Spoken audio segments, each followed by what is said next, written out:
Hi there. This is the second in a series of 2 episodes where I'm helping you choose between traditional and indie publishing for your book.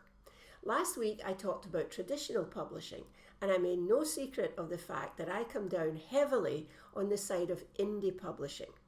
And today I'm going to tell you why. So let me start with the cons.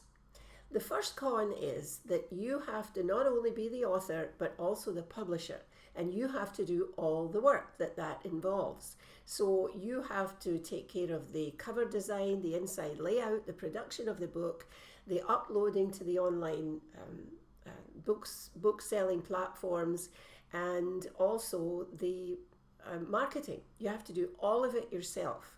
And sometimes that intimidates people, especially new authors who have never done it before.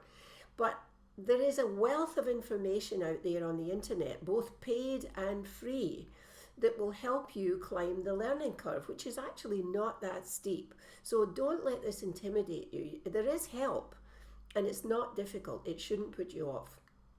The second con is there used to be a prejudice against any kind of self-published books. The thinking was that people only self-published when they couldn't find a publisher because their book wasn't good enough. Well, today you might not even be able to find a publisher even if your book is excellent.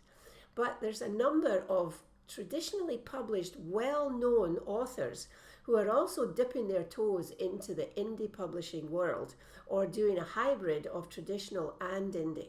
And so I believe that because of that, this prejudice is going to disappear. It's almost gone now, and I'm sure it's going to disappear completely very soon. And that's all. Those 2 are the only cons against publishing your book yourself. So let's now look at the pros of self-publishing, or indie publishing as it's called. First, there's no intermediary between you and the publication of your book. There's no group of editors throwing manuscripts in the trash pile. There's no editor who's using their personal prejudice or bias against your subject matter to stop you from publishing. You can put your book up for sale on Amazon, Apple Books, Kobo, or any of the other publishing platforms. You can do it yourself, and there's nobody to say that your book is not worthy.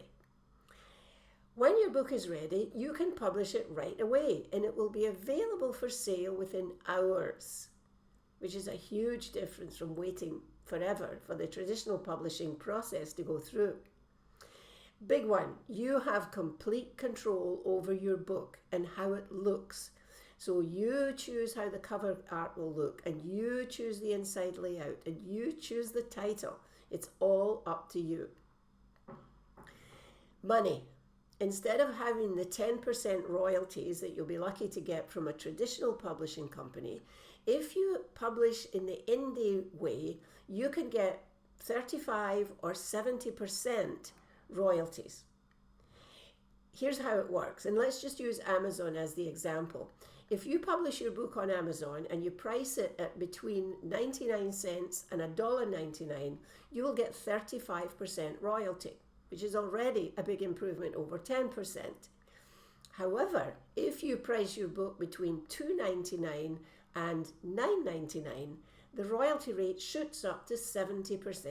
Yeah, 70% of the book price remains with you, the person who did all the work, and that's only fair. And lastly, short print runs are inexpensive now. When I wrote my first book many years ago, you had to buy 5,000 copies, and I was a speaker, and I knew many other speakers who had garages full of unsold books. You don't have to do that anymore because technology has made short print runs easily accessible and inexpensive. So if you have a speaking engagement, for example, you can order just a few books to sell at the back of the room. And so really, you do have to do everything yourself, and there is a bit of a learning curve, but it is not steep enough to put you off. Do the math. The return on investment alone justifies taking the indie route.